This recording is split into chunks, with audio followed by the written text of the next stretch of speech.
हाँ जी बच्चों, तो कैसे हैं आप लोग? ऑल गुड लगता तो है। चलिए, तो भैया पिछली क्लास में हम लोगों ने नेगोशिएबल इंस्ट्रूमेंट्स क्या है ये पढ़ा था। फिर नेगोशिएबल इंस्ट्रूमेंट्स जो हमारे हैं, लाइक उसमें उसकी features, characteristics, promissory note, bill of exchange. Now the next topic is cheque. Section number है 6। अब देखिए चेक में उन्होंने क्या कहा। तो बेसिकली जो चेक की मेरी डेफिनेशन है वो इस बात पर है कि cheque is a bill of exchange. Cheque is a bill of exchange. और फिर उसमें दो बातें उन्होंने ऐड की कि एक तो it is drawn upon a banker, और दूसरी बात कि पेबल ऑन डिमांड, यानी not payable otherwise than on demand. मैं बताता हूं सर, पहले आप इतना पढ़ो। तो चेक की जो डेफिनेशन है उसको आप पहले यहां तक का पार्ट पढ़ो, उसके आगे का फिर बात करेंगे। सर 3 बातें लिखी। पहली बात लिखी कि cheque is a bill of exchange. ठीक है, अब आपको बिल ऑफ एक्सचेंज याद है? हाँ sir, bill of exchange is an instrument in writing containing an unconditional order to pay a certain sum of money signed by maker to a certain person or his order or bearer, और ऐसा कुछ था। Sir अभी जैसे हम लोग कभी check बनाते हैं तो कुछ इस तरीके का होता है, और लेटस से एसबीआई का चेक है। तो मैंने मान लीजिए आपको चेक दिया, तो अभी मैं नीचे इस पे अपना साइन करूंगा।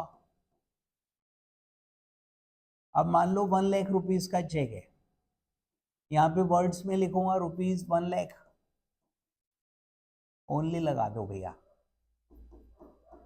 पे टू, मैं आपका नाम लिखूंगा, मान लो मिस्टर या मिस एक्स। सर डेट डालूंगा यहाँ पर जो भी है, नीचे आपका cheque number, MICR code, IFSC code, branch code, ये सब चलता है।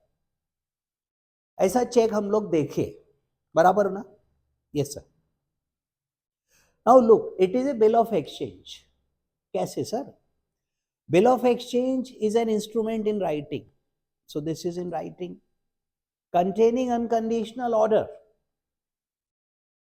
सर ऑर्डर है ये व्यक्ति, दैट इज कॉल्ड ड्रॉर। और बच्चों ये है ड्रॉई। और आप जो हो वो हो पेई, या जिसके फेवर में भी दिया। तो बच्चों this person is giving an unconditional order to bank to pay the money to mister या मिसेस या मिस एक्स, जो भी है। सर ये जो है ना ऑर्डर है, कौन कर रहा है? ये कर रहा है। किसको कर रहा है? ड्रॉई को कर रहा है। तो बिल ऑफ एक्सचेंज हो गया अपना। Sir it is instrument in writing containing unconditional order signed by the maker to pay a certain sum of money to a certain person, और इस ऑर्डर भी हो सकता है, आप इसको ऑर्डर इंडोर्स कर दो। इंडोर्स कैसे होगा? सर चेक की बैक में आप लिखोगे प्लीज पे टू वाई, आपका नाम लेटर से एक्स है, आप साइन करोगे तो ये इंडोर्समेंट हो गया। फिर आप डिलीवर करोगे, क्योंकि endorse negotiation endorsement and delivery से होगा। और अगर बियरर चेक है, हो सकता है तो खाली डिलीवरी से हो जाएगा। पे टू के आगे लिखूंगा बियरर, तो बियरर चेक हो जाएगा। एनीवे, तो पहली बात बच्चों, cheque is a bill of exchange drawn on a specified banker. So it is drawn on a specified banker. मेरे एग्जाम्पल में इट इज SBI. सर एक पर्टिकुलर बैंकर के ऊपर ड्रॉ होगा, यानी कि चेक के केस में उसका ड्रॉई हमेशा बैंक होगा. सर बैंक का ही तो चेक इशू करेंगे. और तीसरी चीज बच्चों, not expressed to be payable otherwise than on demand. Sir not express to be payable otherwise than on demand, देखिए यहां पे लिखा है नॉट, अदरवाइज देन, इसका अर्थ हुआ it is always payable on demand. आपने ये चेक मैंने आपको दिया, अब आप मेरे बैंक से डिमांड करोगे. सर अगर आप डिमांड नहीं करते हो तो चेक का पेमेंट नहीं होगा. It is always payable on demand. फिर सुनो, cheque is a bill of exchange drawn on a specified banker, not express to be payable otherwise than on demand. आप ऐसे भी लिख सकते हो कि cheque is a bill of exchange drawn on a specified banker and it is always payable on demand. Okay, तो ये first part of the definition हुआ बच्चों, and that was quite easy, simple था. आगे बढ़ते हैं. एंड सर यहां तक की डेफिनेशन पुरानी चली आ रही है और शुरू से ऐसे ही थी सिंस 1881, लेकिन 2002 में अमेंडमेंट करके ये पार्ट ऐड हुआ और इसमें इन्होंने इलेक्ट्रॉनिक चेक और ट्रंकेटेड चेक की बात करी. तो इन्होंने कहा and it includes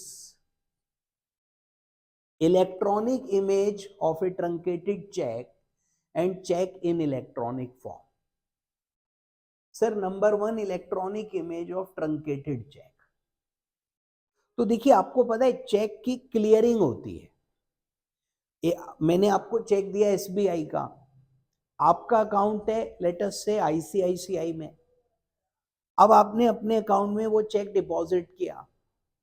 now ICICI will send the cheque to SBI for payment.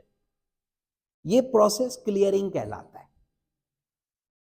एक बैंक दूसरे बैंक से जो कलेक्शन और पेमेंट करता है उसको क्लियरिंग कहते हैं. अब इस क्लियरिंग में चेक मूव होता है. आपने तो ICICI में जमा किया, SBI आएगा, तो अभी वो लोग क्या करते हैं, चेक को ट्रंकेट कर देते हैं, मतलब उसकी इलेक्ट्रॉनिक इमेज बना देते हैं स्कैन करके भैया, और वो scanned copy bye electronic means transfer होती है. तो ये ट्रंकेटेड चेक होता है. तो इसको भी इंक्लूड कर लिया. हमें याद नहीं करना है बेटा, बस इतना याद करना है कि डेफिनेशन ऑफ चेक में उन्होंने कहा कि cheque includes electronic image of a truncated cheque. देखो ये पेपर चेक था, लेकिन क्लियरिंग की प्रोसेस में उसको ट्रंकेट कर दिया गया, उसकी इलेक्ट्रॉनिक इमेज बना दी गई. Originally it was paper cheque, कागज पे था भाई. And cheque in electronic form, ये दूसरा है बच्चों, चेक इन इलेक्ट्रॉनिक फॉर्म. बेटा ये चेक ड्रॉ ही इलेक्ट्रॉनिकली हुआ है, इसको बनाया ही ऑनलाइन गया है, फिजिकल पेपर चेक था ही नहीं. तो उसको कहते हैं चेक इन इलेक्ट्रॉनिक फॉर्म. ये ओरिजिनली पेपर चेक था, बाद में स्कैन होकर इलेक्ट्रॉनिक फॉर्म में आ गया, तो ये कहलाता है ट्रंकेटेड चेक. दोनों इंक्लूड होंगे, बस इतनी सी बात है. क्योंकि देखो वक्त बदलता गया, चीजें बदलती गई, तो चेक की डेफिनेशन भी बदल दी गई और उसमें दो चीजें ऐड कर दी. आइए सर, देयर आर 3 पार्टीज की बात करें. देखो बिल ऑफ एक्सचेंज है, तो बिल में कितनी पार्टीज थी? 3। प्रॉमिसरी नोट में कितनी थी? 2। चेक में कितनी है? सर बिल ऑफ एक्सचेंज है। तो अभी एग्जाम्पल आपने देखा, मैंने आपके ऊपर आपको चेक दिया, तो मैं हूं ड्रॉर। सर ड्रॉर का मतलब जो व्यक्ति चेक इश्यू कर रहा है, तो उस व्यक्ति को हम ड्रॉर कहते हैं। The person who makes the cheque, debtor. और देखो इसकी लाइबिलिटी प्राइमरी है और इसकी लाइबिलिटी कंडीशनल है। सर बैंक पेमेंट नहीं करेगा तो ये लाइबल होगा। तो ड्रॉर मेनली लाइबल है, आप ये समझिए प्राइमरी लाइबिलिटी ड्रॉर की है। अगर चेक डिसऑनर हुआ अंडर सेक्शन 138 पनिशमेंट इसको मिलेगा, ये जेल जाएगा, ये फाइन पे करेगा। तो प्राइमरी लाइबिलिटी ड्रॉर की होती है। सर ड्रॉर मेन पार्टी है जो इशू कर रहा है, दूसरी पार्टी है ड्रॉई। क्योंकि बिल ऑफ एक्सचेंज है, तो bill of exchange is drawn on a person, upon a person. Sir it is an order, और ये ऑर्डर किसको है? To specified banker. Sir drawee हमेशा बैंक होगा। सर ये तो डेफिनेशन का पार्ट है कि cheque is a bill of exchange drawn on a specified bank. तो ड्रॉई हो गया जी, पेमेंट करेगा, बैंक पेमेंट करेगा। और बच्चों जिसके फेवर में हमने चेक इशू किया है वह व्यक्ति पेई है, उसके ऑर्डर पे भी पेमेंट हो सकता है। पेई ड्रॉर खुद हो सकता है। मैं चेक ड्रॉ किया तो मैं बैंक को ये भी ऑर्डर कर सकता हूं कि वो पेमेंट मेरे को करे। तो ड्रॉर और पेई कैन बी सेम। चेक की कैरेक्टरिस्टिक्स, पहला पॉइंट बच्चों कि इसेंशियल कैरेक्टरिस्टिक्स ऑफ बिल पूरी होनी चाहिए। राइटिंग में होना चाहिए, साइंड होना चाहिए, अमाउंट स्पेसिफाइड होना चाहिए, ऑर्डर होना चाहिए, ऑल दैट, क्योंकि cheque is a bill of exchange. Sir फिर दो बातें और लिख दी कि आपका स्पेसिफाइड बैंकर पे ड्रॉन होगा और आपका पेबल ऑन डिमांड होगा। It is always payable on demand, not express to be payable otherwise than on demand. चलिए अब बच्चों क्वेश्चन उठता है कि सर चेक में और बिल में क्या फर्क है? तो देखिए ड्रॉई वाली बात है, देखो cheque is a bill of exchange, तो यहां पे तो दोनों सेम हो गए। फिर उन्होंने कहा drawn on a specified banker, तो अभी मैं एक बात ये कह सकता हूं कि चेक जो है that is always drawn on a banker. Cheque के केस में ड्रॉई हमेशा बैंक होता है, लेकिन बिल के केस में ड्रॉई कोई भी हो सकता है। तो in case of cheque the drawee must always be a banker, whereas in case of bill drawee कोई भी हो सकता है। सर दूसरा पॉइंट था कि cheque is always payable on demand, not expressed to be payable otherwise than on demand, means it is always payable on demand। तो ये भी डिफरेंस हो गया। बिल डिमांड पर भी पेबल हो सकता है, टाइम बिल भी हो सकता है, लेकिन cheque is always payable on demand, मतलब जब आप पैसे मांगोगे तब मिलेंगे, that is payable on demand. उसकी ड्यू डेट नहीं होती, बिल की ड्यू डेट होती है। और बेटा A bill which is other than cheque, वो टाइम बिल हो सकता है, फिक्स टाइम के बाद पेड होगा, या डिमांड पर पे बिल हो सकता है, जब मांगा जाएगा तब पे होगा। तो इसलिए वी कैन से कि all cheques are bill of exchange, सभी चेक बिल हैं, यस, क्योंकि cheque is a bill of exchange. लेकिन all bill of exchange are not cheques, क्योंकि बिल अलग है, चेक अलग है। सर एक बार एग्जाम में यही पूछ लिया, देख रहे हो? तो पहली line all cheques are bill while all bills are not checks। Explain the additional features जो चेक से डिफरेंशिएट करते हैं, 2 मार्क्स। तो 2 पॉइंट्स लिखने हैं मेरे को। पहला पॉइंट लिखना है कि cheque is always payable on a specified banker, so this differentiates cheque from a bill. और दूसरा पॉइंट में क्या लिखूंगा कि cheque is always payable on demand, cheque का पेमेंट हमेशा डिमांड पर होगा। तो these 2 points make the cheque different from bill of exchange, otherwise all bills are checks. नहीं, all checks are bills, but all bills are not checks. तो वही दो बातें लिखनी थी बच्चों. नेक्स्ट सर, अगला देखते हैं. सुपर इंपॉर्टेंट है ये, इनलैंड बिल और foreign bill. Super important, section 11, section 12. ठीक है बेटा. सर, क्लासिफिकेशन ऑफ इंस्ट्रूमेंट्स चल रहा है. तो देखो, पीछे जो हमने पढ़ा वो भी क्लासिफिकेशन ही था एक प्रकार से. Promissory note, then bill, then cheque. But उसको क्लासिफिकेशन नहीं कहा. वो टाइप्स हो गए. अब क्लासिफिकेशन अलग अलग बेसिस पर है. तो पहला बेसिस है हमारा कि इनलैंड इंस्ट्रूमेंट है या फॉरेन इंस्ट्रूमेंट है. Inland and foreign super important, exam में खूब पूछते हैं. मजा आता है इनको पूछने में. पूछ लो भैया, कोई बात नहीं, बता देंगे हम. सर, इनलैंड का मतलब है जो आपका लोकल है, मतलब सिर्फ इंडिया का बिल है, भारत के अंदर का है. और फॉरेन बिल का मतलब है जो भारत के बाहर का है. सेक्शन 11 है इनलैंड और सेक्शन 12 है बेटा फॉरेन. तो सुपर इंपॉर्टेंट मैं बता चुका आपको. फिर अब सुनिए, देखिए ध्यान से समझिएगा. Inland instrument is drawn in India. तो पहली बात इन्होंने कही कि भैया ये ड्रॉन इन इंडिया है, यानी कि इंस्ट्रूमेंट जो है वो बच्चों ड्रॉन इन इंडिया. ठीक. तो एक कंडीशन तो ये हो गई, निगोशिएबल इंस्ट्रूमेंट. ठीक है, ड्रॉन इन इंडिया.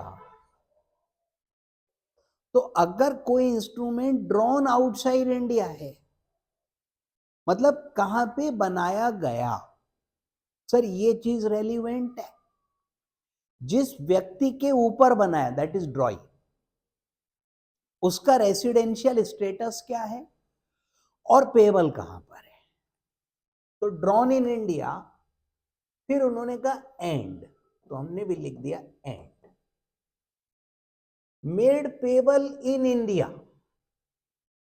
ठीक है, और drawn upon any person resident in India. तो बच्चों, payable in India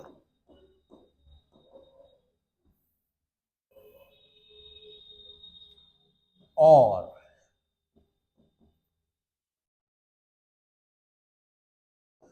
drawn upon a person. Sir, drawn upon any person का मतलब हो गया ड्रॉई, जिसके ऊपर ड्रॉ किया है. ड्रॉई वो क्या होना चाहिए, रेसिडेंट इन इंडिया. रेसिडेंट. तो बच्चों, ये अगर इतनी बात हमारी पूरी हो रही है, यानी कि अगर इतना पोर्शन पूरा हो रहा है, तो ऐसे बिल को हम इनलैंड इंस्ट्रूमेंट कहेंगे. सेक्शन 11 का रेफरेंस करेंगे. सर, ये कंडीशंस हैं बेटा. 3 चीजें देखनी है. पहली कि जो ड्रॉर है, नहीं, ड्रॉ कहां हुआ. सर, ड्रॉर का स्टेटस नहीं देखना है, बिल की ड्राइंग का प्लेस देखना है. तो उसमें उन्होंने कहा ड्रॉन इन इंडिया.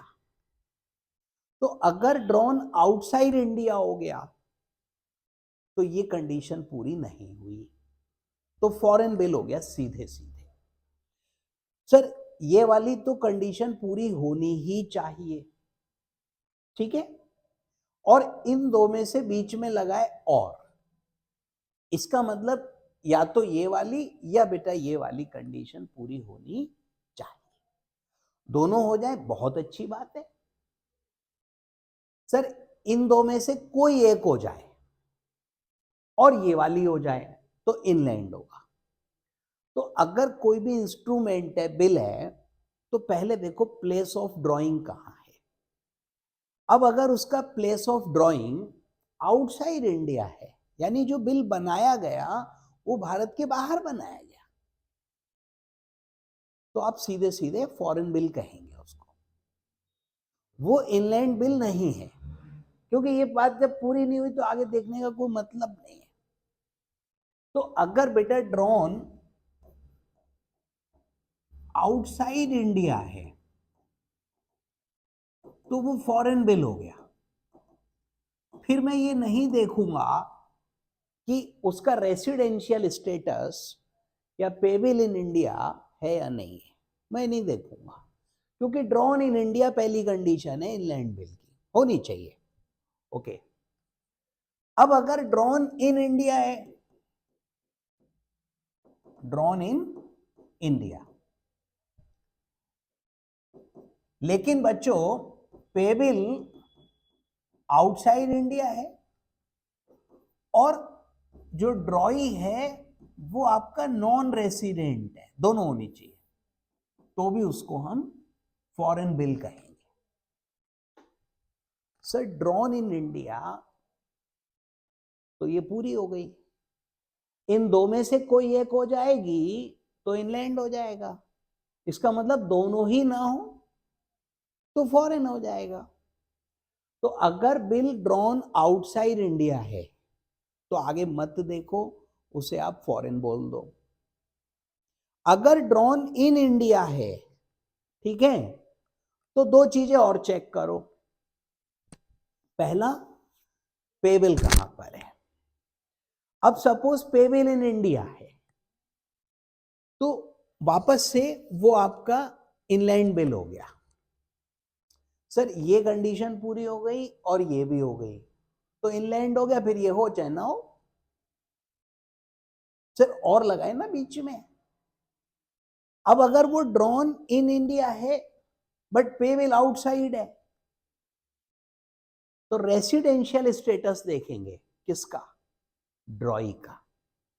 तो जो ड्रॉई है बेटा उसका रेसिडेंशियल स्टेटस देखेंगे और सपोज करो कि जो ड्रॉई है वो रेसिडेंट है तो फिर इनलैंड हो गया। सर ये वाली होनी ही चाहिए कंपलसरी, इन दो में से कोई एक तो इनलैंड मान लेंगे। यानी अगर ये वाली कंडीशन पूरी नहीं हुई, दैट इज ड्रॉन आउटसाइड है, तो फॉरेन बिल हो गया सीधे सीधे, फिर ये दो नहीं पढ़ूंगा। लेकिन अगर ड्रॉन इन इंडिया है तो मैं दोनों देखूंगा, it should be now payable outside India and जो ड्रॉई है he should be non resident, तो उसको फॉरेन बिल मान लेंगे। चलिए, तो मैं समझता हूं कि बात क्लियर है। आइए पढ़ के देखते हैं लिखना क्या है। बेटा समझ तो आ गया, लिखना भी तो पड़ेगा।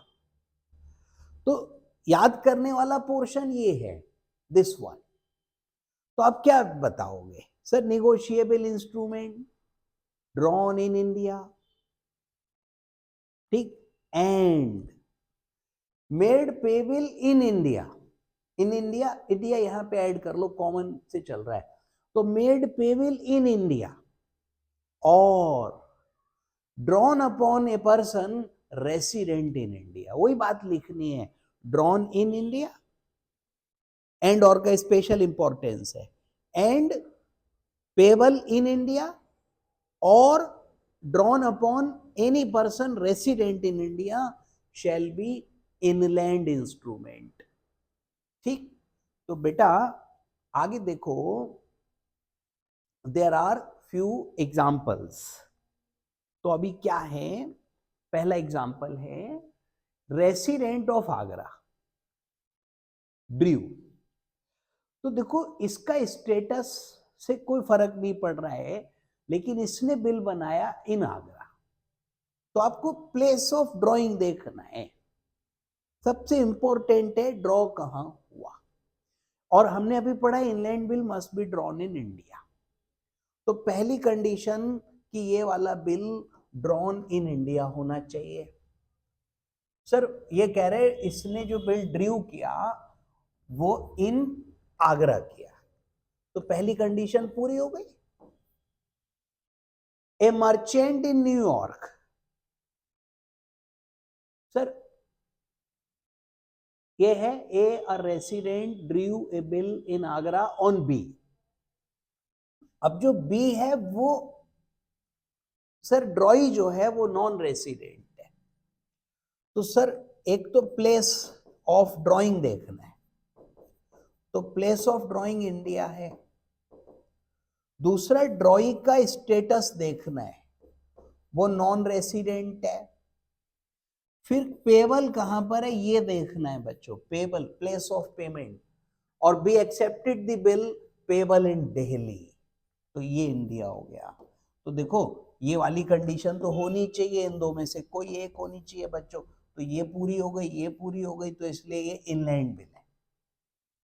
एग्जाम्पल क्लियर है sir? Drawn in India and payable in India और drawn upon a person resident in India, तीन चीजें देखनी है, place of drawing, status of drawing, place of payment. So drawn in India, payment in India, so it is inland, भले drawing non resident है। आगे देखिए sir, Mumbai वाले ने बिल मुंबई में बनाया, तो अब की बार जो प्लेस ऑफ ड्रॉइंग है, ये वाला तो एग्जाम्पल चेंज हो गया बेटा, वो है मुंबई, इंडिया हो गया, ठीक। बी जो है वो मथुरा का एजेंट है, मथुरा का बंदा है, मर्चेंट है, तो ड्रॉई बेटा रेसिडेंट हो गया, मथुरा तो इंडिया में है भैया। और पेबल इन लंदन है, पेबल बेटा आउटसाइड इंडिया हो गया। तो देखो ये कंडीशन पूरी हो गई, ये पूरी हो गई, बात खत्म। ये दोनों पूरी हो रही, ये नहीं हो रही है, तो फॉरेन बिल है, ये वाली होनी ही चाहिए, इन दो में से कोई एक। दोनों हो जाएंगे तो भी कोई प्रॉब्लम नहीं आएगी उससे। नाउ सेक्शन 12, तो देखिए सेक्शन 12 सेज कि any instrument not so drawn, made और payable is foreign instrument. In other words आप कह सकते हो an instrument which is not an inland instrument is a foreign instrument. ये भी ठीक है, चलेगी, कोई मार्क्स नहीं घटेंगे, लैंग्वेज सही होनी चाहिए बस। बात तो वही कह रहे हो, जो इनलैंड नहीं है वो फॉरेन है, यानी ड्रॉन आउटसाइड इंडिया है तो सीधे फॉरेन, ड्रॉन इन इंडिया है तो बची दो कंडीशंस चेक करूंगा मैं, जो मेरा ड्रॉई है वो नॉन रेसिडेंट होना चाहिए और पेमेंट का प्लेस आउटसाइड होना चाहिए, तो I will call such bill foreign instrument. Example, bill drawn outside India. बच्चों अगर ड्रॉन आउटसाइड लिखा है, ड्रॉन आउटसाइड लिखा है, तो मैंने कुछ नहीं देखना है, फॉरेन है। Payable in drawn upon resident, कोई फर्क नहीं पड़ता। Payable in India drawn upon resident, कोई फर्क नहीं पड़ता। सर अब ड्रॉन इन इंडिया है तो इसमें इसका पेमेंट आउटसाइड होना चाहिए और रेसिडेंट, और बच्चों यहां एंड आएगा। सर दोनों कंडीशंस जाएंगी तभी तो फॉरेन होगा, वो मिसप्रिंट है, ठीक है। चलो तो सेक्शन 12 आई थिंक मैं पहले ही समझा चुका हूं आपको, क्लियर है। अब बच्चों ये तो हो गया इनलैंड और फॉरेन का क्लासिफिकेशन, सेक्शन 11 और 12 एकदम आसान। अब होगा क्या सर? तो देखो फॉरेन बिल में, इनलैंड में तो कोई बात ही नहीं है, भारत का कानून लगेगा।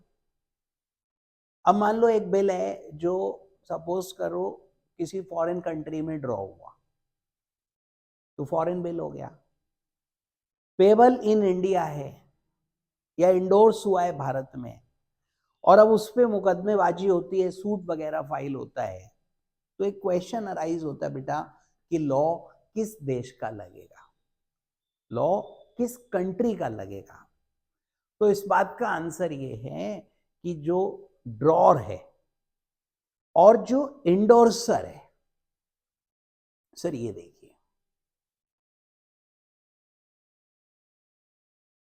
सर, जो ड्रॉर है और जो इंडोर्सर है और जो एक्सेप्टर है, उनकी लाइबिलिटी अलग अलग जगह के कानून से चलेगी। तो बस दो बातें याद रखनी, एक तो section 11 drawn in India and payable in India और drawn upon a person resident in India, इतना लिख लोगे बेटा। नाउ 134 याद रखना है आपको, उसमें यह बताना है कि जो ड्रॉर है यानी जो मेकर है, अरे जिसने बिल बनाया, जिसने प्रोमिसरी नोट लिखा, उसकी liability shall be governed by the law of the place where bill is drawn. Sir इसमें वो कहते हैं कि जो ड्रॉर है फॉरेन बिल का ऑब्वियसली, और बच्चों regulated in all matters by the law where he made the instrument। Sir drawer की लाइबिलिटी यानी ड्रॉर के ऊपर उस जगह का लॉ लगेगा जहां इंस्ट्रूमेंट बना है। तो सपोज कोई फॉरेन बिल है और लेटर से कराची में वो ड्रॉ हुआ, तो ड्रॉर की liability will be governed by the law of Pakistan। So the liability of maker or drawer of a foreign promissory note or bill or check is regulated in all essential matters by the law of the place where he made the instrument। बराबर है। और sir जो ड्रॉई और इंडोर्सर है, इंडोर्सर और acceptor, इनकी liability will be governed by the law of the place where it is payable. So Karachi वाला bill is payable in Mumbai, तो जो एक्सेप्टर और इंडोर्सर है उनके ऊपर भारत का कानून लगेगा। तो बस ये एक छोटा सा याद रखना है, 134 सेक्शन नंबर है बच्चों। ड्रॉर की liability in all essential matters shall be governed by the law of the place where he drew the instrument, and liability of acceptor and endorser shall be governed by the law of the place where instrument is payable। बराबर है? Yes sir. अब देखिए एक example है कि bill draw हुआ, drawn by ए इन बैर्कली, जहां के कानून के हिसाब से इंटरेस्ट का रेट 15% है। बी ने एक्सेप्ट किया है बच्चों, पेबल इन वॉशिंगटन है, जहां पे इंटरेस्ट की रेट 6% है, और बिल इंडिया में एंडोर्स हुई। ठीक, अब देखो अगर डिसऑनर होती है और ए के अगेंस्ट एक्शन लोगे तो ए की liability will be governed by the law of this place, जहां ड्रॉ हुआ, तो 15% ब्याज देगा वो। और अगर बी को स्यू करोगे तो बी एक्सेप्टर है, उसकी liability will be governed by the place where the bill is payable, Washington, वहां रेट 6 है। तो अगर इंडिया वाला व्यक्ति ए को स्यू करता है तो उसे 15% इंटरेस्ट मिलेगा, और अगर बी को स्यू करता है तो उसे 6% इंटरेस्ट मिलेगा। सर ड्रॉर की लाइबिलिटी ड्रॉ करने के प्लेस से गवर्न होगी, वहां के कानून से 15% ब्याज मिलेगा, लेकिन एक्सेप्टर की लाइबिलिटी जहां पेएबल है वहां से गवर्न होगी और वहां के कानून से 6% ब्याज मिलेगा। सो this is the significance of foreign bill. Section 134 define करता है कैसे चलेगा। सर ये क्वेश्चन एग्जाम में आया, देखिए 3 मार्क्स। सर ग्लोबल लीडर है पेट्रोकेमिकल, पेमेंट और sale price of machinery, USA based company, Indian company drew a bill on Manish, A resident of Mumbai, who accepted the bill at Mumbai, payable to exporter in LA, USA। फिर से देखो, 3 चीजें देखूंगा बच्चों। क्या देखूंगा? सर पहले देखेंगे कि उसका प्लेस ऑफ ड्राइंग क्या है। तो this is our question. Yes sir. तो बच्चों प्लेस क्या है? ड्राइंग का प्लेस, बिल कहां पर ड्रॉ हुआ। दूसरा, जो मेरा ड्रॉई है वो रेसिडेंट है या नॉन रेसिडेंट है।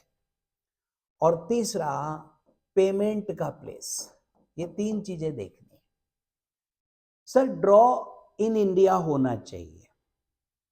तो क्वेश्चन कहता है Indian company drew a bill on Manish resident, तो ड्रॉई रेसिडेंट है,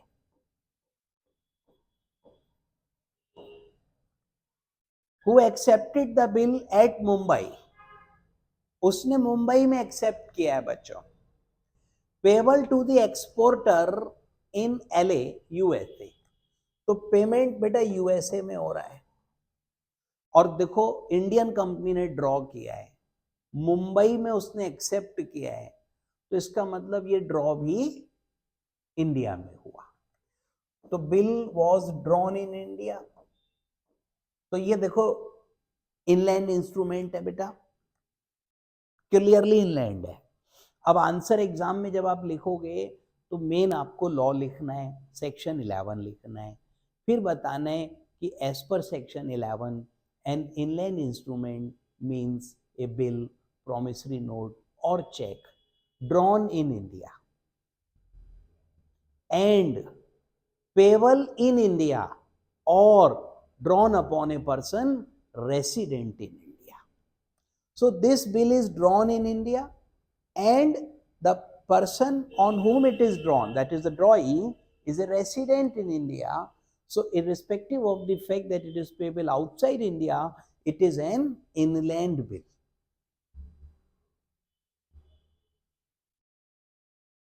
सर सेक्शन 11 पहले लिखोगे, ये मेन है, फिर कहोगे ड्रॉन इन इंडिया है, एक्सेप्टेड इन इंडिया, रेसिडेंट है ये व्यक्ति, सर रेसिडेंट वाली पेबल आउटसाइड है, तो ये इनलैंड इंस्ट्रूमेंट हो गया और बात खत्म हो गई। सर फिर ये क्वेश्चन देखिए, ये हालांकि सीए इंटर में आया था बट इसी बात के ऊपर है। राम ने एक बिल बनाया दिल्ली में, एक कंडीशन पूरी हो गई, ड्रॉन इन इंडिया।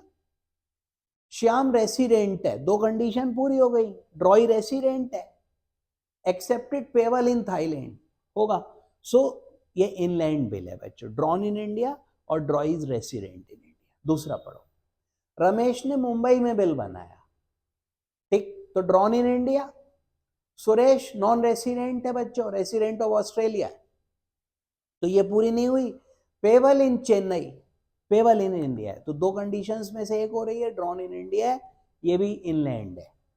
तीसरा, कैलिफोर्निया में बनाया, sir this is drawn outside India. Once a bill is drawn outside India it is simply foreign bill.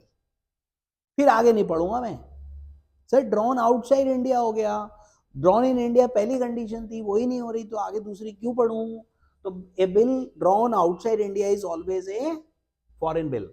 Mukesh draws in Lucknow, drawn in India, drawee resident of China गया, payable in China गया, sir दोनों condition गई, तो ये भी foreign bill हो गया, क्योंकि बाद वाली दो में से एक कंडीशन पूरी होनी चाहिए, या तो ड्रॉई रेसिडेंट हो या पेबल इन इंडिया हो। तो इस प्रकार से